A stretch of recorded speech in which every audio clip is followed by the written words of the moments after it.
کوئی ہے اس اللہ دی زمین تے بندہ؟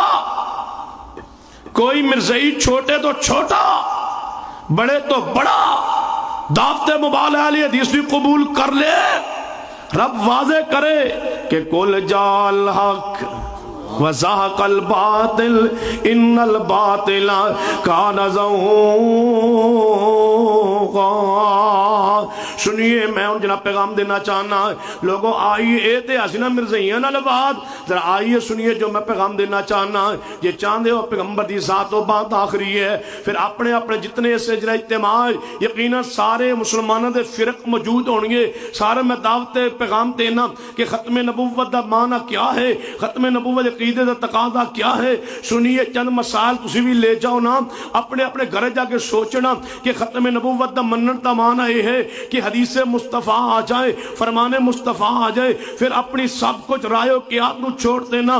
بتلائیے 1 2 4 نہیں، میرے مطالعے دی حد تک 30 حدیث ایسی آنے، 30 پیغمبر صلی اللہ علیہ وسلم دی حدیث نے، 6 اثار صحابہ نے، 36 دلائل نے کہ مغرب کی نماز سے پہلے 2 رکعت نفل پڑھے چاہیں، لیکن ہدایہ پہلی جلد صفحہ 82 پہ لکھا ہے کہ نہیں جناب جائز نہیں ہے، مکروہ ہے 2 نفل پڑھنا۔ میں کہتا ہوں جب پیغمبر کی جناب 30 حدیث آ گئی، اس کے بعد مکروہ کہنا یہ عقیدہ ختم نبوت کا تقاضا نہیں ہے۔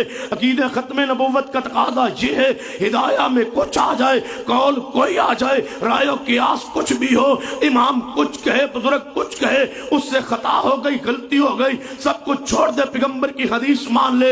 سنیے حدیث پیغمبر ہے کہ جب جمعہ کا خطبہ شروع ہو 2 رکعت پڑھے بغیر نہ بیٹھے، جبکہ آپ کی کتابوں میں لکھا ہے کہ جمعہ کا خطبہ ہو کوئی نماز نہیں ہوتی۔ جہاں یہ حدیث میں ہے کہ فجر کی اذان سے پہلے، فجر کی اذان سے پہلے ایک اذان، سحری کی حدیث صحیح البخاری میں ہے، تمہارے ہاں لکھا ہے کہ نہیں فجر سے پہلے کوئی اذان نہیں ہے، جبکہ حدیث بخاری میں فجر سے پہلے اذان موجود ہے۔ جہاں یہ حدیث میں اقاری تکبیر موجود ہے، تمہارے مسلک میں لکھا ہے کہ نہیں جناب 2 احتقاری تکبیر جائز نہیں ہے۔ حدیث میں لکھا ہے کہ معجن صورتیں پڑھی جا سکتی ہے۔ کیا معنی کہ جمعہ کی نماز میں جناب پہلی رکعت میں سورۃ الاعلیٰ، دوسری میں سورۃ الغاشیہ پڑھی جا سکتی ہے، مختص کر کے، خاص کر کے، معجن کر کے جناب صورتیں پڑھی جا سکتی ہے۔ جیسے فجر کی نماز میں جمعہ والے دن پہلی رکعت میں سورۃ السجدہ، آخری میں سورۃ الطار پڑھی جاتی ہے، تیرے ہاں لکھا ہے کہ نہیں معجن صورتیں نہیں پڑھی جا سکتی۔ حدیث میں آتا ہے کہ تصویب بدعت ہے، تیرے ہاں تصویب اذان کے بعد گلیوں میں اعلان کرنا یہ جائز لکھا ہوا ہے۔ بتائیے حدیث میں ہے ایک مسجد میں ایک جماعت ہو جائے دوسری جماعت جائز ہے، تیرے ہاں لکھا ہے کہ نہیں دوسری جماعت نہیں ہوتی۔ حدیث میں لکھا ہے صحیح البخاری میں جب فجر جب نماز فرض کھڑی ہو جائے کوئی سنت ادا نہیں ہو سکتی، کوئی نماز نہیں ہو سکتی، تیرے ہاں لکھا ہے کہ نہیں نماز کھڑی ہو تو فجر کی سنتیں ادا کی جا سکتی ہے۔ بتلائے تیرے ایک مسئلہ نہیں، 2 مسائل نہیں، 3 مسائل نہیں، ہزاروں تیری کتابوں میں مسائل ایسے موجود ہیں جو رب کے قرآن کے خلاف ہے، پیغمبر کی حدیث کے خلاف ہے۔ بدعات کو ماننا ہے، پھر ختم نبوت کا معنی کیا؟ اگر کل 7ویں 40ویں کو ماننا ہے جب پیغمبر نے یہ عمال نہیں کیے۔ ختم نبوت کا معنی کیا؟ جب پیغمبر صلی اللہ علیہ وسلم کے زمانے میں نبی نے صحابی نے جماعت کرائی ہے، تیرے ہاں لکھا ہے نبی نہ جماعت نہیں کرا سکتا۔ حدیث میں آتا ہے حضرت سالم غلام بن کے جماعت کرائی ہے، تیرے ہاں لکھا ہے غلام امام نہیں بن سکتا۔ حدیث میں ہے نابالغ بچہ امامت کرا سکتا ہے، عمر بن سلمہ نے کرائی ہے، بخاری میں لکھا ہے، تیرے ہاں لکھا ہے کہ نبی نہ نہیں کرا سکتا۔ حدیث میں حکمار مقرر نہیں ہے، تیرے ہاں حکمار مقرر کرنا ضروری و لازم ہے، کم از کم 10 درم یا 32 روپے کچھ آنے موجود ہو تب نکاح ہوتا ہے، جبکہ حدیث میں یہ متعین نہیں ہے۔ ایک مسئلہ ہو تو تب بھی معاف کیا جا سکتا ہے، 2 مسئلے ہو تب بھی معاف کیے جا سکتے ہیں۔ ہزاروں مسائل ایسے ہیں جو تیری فقہ کتابوں میں موجود ہیں، رب کے قرآن کے خلاف ہے، پیغمبر کی حدیث کے خلاف ہے۔ یہی دعوت علی حدیث ہے کہ پیغمبر کی ذات آخری ہے اور بات آخری ہے۔ اگر پیغمبر کے بعد کسی امامت کو کھڑا کرنا ہے، پیغمبر کے بعد کوئی اور نام رکھنا ہے، پیغمبر کے بعد کسی اور بستی شخصیت اجت کی طرف منسوب ہونا ہے، پیغمبر کے بعد کسی کی رائے و قیاس کو حدیث پر مقدم سمجھنا ہے، پھر قصور کیا ہے مرزا اجت کا؟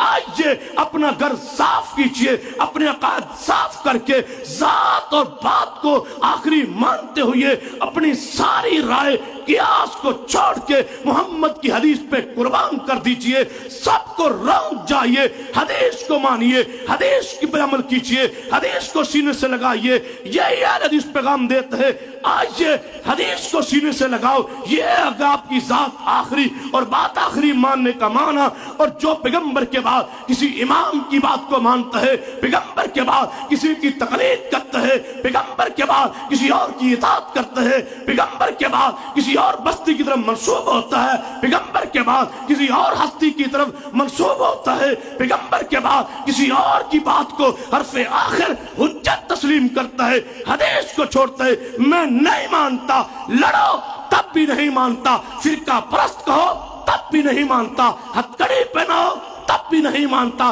جو چاہو کرو نہیں مانتا، گولی مارو نہیں مانتا، موت کے گھاٹ اتار دو نہیں مانتا، جو حدیث کے مقابلے میں کسی اور کی بات کو حجت سمجھے نہیں مانتا ختم نبوت، نہیں مانتا ختم نبوت، نہیں مانتا ختم نبوت۔ ختم نبوت وہ مانتا ہے جو سب کچھ قربان کر دے محمد پاک کے جوتوں پر، سب کچھ قربان کر دے محمد پاک کے فرمان پر۔ یہ ہے اہل حدیث، سینہ تان کے کھڑا ہے کہ رب کی زمین پہ اہل حدیث کے علاوہ کوئی نہیں مانتا پیغمبر کی ذات ختم نبوت کو، کہ آپ کی ذات آخری ہے، بات آخری ہے۔ اہل حدیث کے جوانوں، جرات کے ساتھ جیو، ہمت کے ساتھ جیو، پھیل جاؤ پورے ملک میں۔ عقیدہ ختم نبوت کے وارث تم ہو، ختم نبوت کی تحریک کے وارث تم ہو، اپنی اس ختم نبوت، اس عالمی تحریک کا ساتھ دیجئے۔ حضرت قاری صاحب موجود ہیں، ساتھ دیجئے ختم نبوت کے لیے، آگے بڑھئے